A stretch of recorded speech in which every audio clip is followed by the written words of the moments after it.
Bismillahirrahmanirrahim. Assalamualaikum warahmatullahi wabarakatuh. Nama saya Dr. Egit Fatur Rahman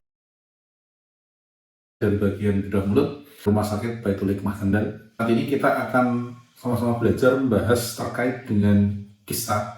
Kista ini banyak masyarakat yang tahunya bukan berasal dari rongga mulut. Padahal kista yang berasal dari rongga mulut cukup menyumbang sekitar 3,51% dari keseluruhan kasus kista yang ada. Apa itu kista dan gambarannya?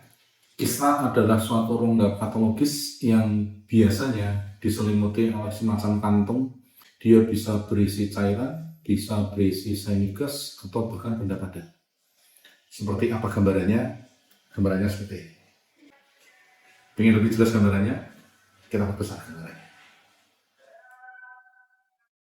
Kista di rongga mulut ini ada dua tipe, yaitu kita sering menyebutnya sebagai kista odontogenik yang dia berasal dari gigi. Yang kedua adalah kista yang berasal dari non-odontogenik. Ada beberapa tipe yang paling banyak kita temukan di rongga mulut adalah jenis kista radikuler, yaitu hampir sekitar 40-50% kita temukan. Dan yang kedua adalah kista dendrigerus. Kista radikuler ini paling banyak ditemukan pada kondisi gigi yang dia tidak dilakukan perawatan, atau gigi yang berlubang besar hingga sering terjadi infeksi yang berulang. Sedangkan kista dendrigerus ini cukup menyumbang yang kedua, yaitu sekitar 20% yang diakibatkannya karena adanya gigi impaksi.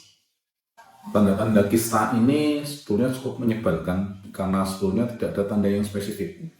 Biasanya pada pasien yang mempunyai kista ini dia tidak pernah merasakan sakit, tidak pernah ada keluhan nyeri. Biasanya karena ditemukannya adalah secara tidak sengaja, entah dilakukan ketika untuk perawatan orto, kemudian dilakukan ronsen, baru kemudian ditemukan gambaran seperti kista. Gambaran kista itu seperti apa? Seperti yang ada di gambar radiologi, yaitu adalah gambar area radiolucen dengan batas tegas. Ini khas sebagai tanda gambaran dari kista. Problemnya adalah gambaran dari radiologi adalah suatu suspek atau dugaan. Sehingga apa yang harus kita lakukan untuk membuktikan bahwa itu kista, kita harus melakukan pengambilan atau penanganan atau pengambilan kista itu sendiri, kemudian dilakukan pemeriksaan secara laboratorium. Kista ini mempunyai sifat ketika dia tidak dilakukan penanganan atau tidak diambil secara cepat, dia mempunyai sifat sebagai ekspansif. Sehingga kista ini akan semakin membesar dan melakukan kerusakan pada tulang.